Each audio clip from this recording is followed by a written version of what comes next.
আসসালামু আলাইকুম রাহমাতুল্লাহি ওয়া বারাকাতুহু। সকলের জন্য দোয়া ও ভালোবাসা। আজকের ক্লাসে সবাইকে স্বাগতম।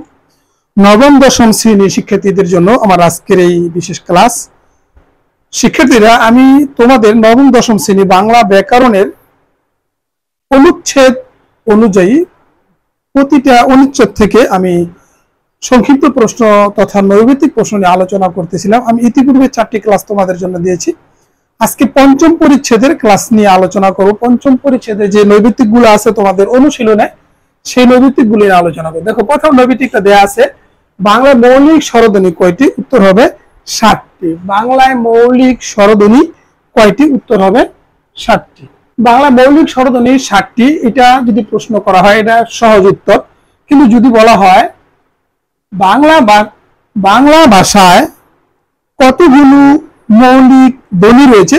উত্তর হবে 37টি। উত্তর হবে 37টি। বাংলা ভাষায় মৌলিক ধ্বনি রয়েছে 37টি। এর মধ্যে 30টি ব্যঞ্জন আর হয়েছে 60টি স্বর। স্বর দিয়ে বাংলা মৌলিক স্বরধ্বনি কয়টি? 60টি। তাহলে এখন বাংলা ভাষায় মৌলিক ধ্বনি কয়টি? উত্তর হবে 37টি। 37টি উত্তর পরিবর্তন হয়ে যাবে। আর যদি প্রশ্ন করা হয় মৌলিক স্বরধ্বনি কয়টি? এই 60টি। তাহলে আর থাকে 30টি। এই 30টি হলো ব্যঞ্জন। তাহলে প্রশ্ন আরেকটা প্রশ্ন উত্তর দিতে পারবে, বাংলায় মৌলিক ব্যঞ্জন ধ্বনি কতটি? উত্তর হবে 30টি। তাহলে আমরা এখানে 3টা নৈবেদিক প্রশ্ন পেলাম। 2 নম্বর, কোন ধ্বনিগুলো উচ্চারণের সময় মুখ গহ্বরের কোথাও বাধা পায় না? উত্তর হবে স্বরধ্বনি। স্বরধ্বনিগুলো উচ্চারণ করার সময় মুখ গহ্বর থেকে কোথাও বাধা প্রাপ্ত হয় না। এরপরে ধ্বনির প্রতীককে কি বলা হয়? উত্তর হবে বর্ণ। ধ্বনির প্রতীককে কি বলা হয়? উত্তর হবে বর্ণ। ব্যঞ্জনের সঙ্গে কার বর্ণ বা হস্যচিহ্ন না থাকলে কোন ধ্বনি আছে বলে আমরা ধরে নিব? অ। স্বর অ, আমরা বলে থাকি স্বরের অ, সেই স্বর অ থাকে। এই যে এখানে একটা বর্ণ, এই যুক্ত বর্ণটির কোন কোন বর্ণ দিয়ে গঠিত? খেয়াল করব, উত্তর হবে মূর্ধন্য স প্লাস মূর্ধন্য মূর্ধন্য স এবং মূর্ধন্য ন, এই দুইটা বর্ণ। এই বর্ণটি দিয়ে আমাদের বাংলা ভাষায় যে শব্দগুলো লেখা হয়, যেমন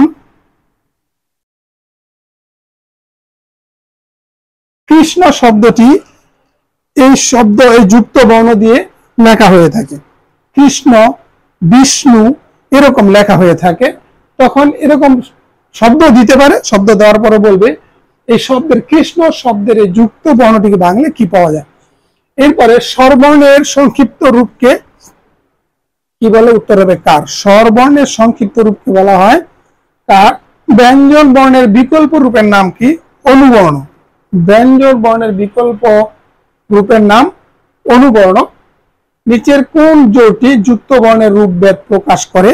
নিচের কোন জোটটি যুক্ত বর্ণের রূপভেদ প্রকাশ করে? উত্তর হবে স্বচ্ছ ও অস্বচ্ছ বর্ণ। 9 নম্বর, বাংলা কার্বনের সংখ্যা কতটি? উত্তর হবে 10টি। বাংলা কার্বনের সংখ্যা কত? উত্তর 10টি। বাংলা সংখ্যা বর্ণ কতটি? উত্তর 10টি।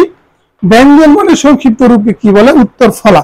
এখানে অনেকেই পেস লাগায় ফেলে, ব্যঞ্জন বর্ণের বিকল্প রূপ আর সংক্ষিপ্ত রূপ এক না। ব্যঞ্জন বর্ণের বিকল্প রূপ হচ্ছে অনুবর্ণ, ব্যঞ্জন বর্ণের সংক্ষিপ্ত রূপকে বলা হয় ফলা। এটা সবসময় খেয়াল রাখতে হবে। 3 প্রকার, এর মধ্যে ফলা, রেফ, বর্ণ সংক্ষেপ আর ফলা ব্যঞ্জন বর্ণ সংক্ষিপ্ত। কিছু কিছু বর্ণের রূপ রয়েছে। ফলা আছে 6টি। তোমাদের সুস্বাস্থ্য এবং শিক্ষা জীবন উত্তরোত্তর সমৃদ্ধি কামনা করে আজকের মতো এখানে বিদায় নিচ্ছি। আসসালামু আলাইকুম ওয়া রাহমাতুল্লাহি ওয়া বারাকাতুহু।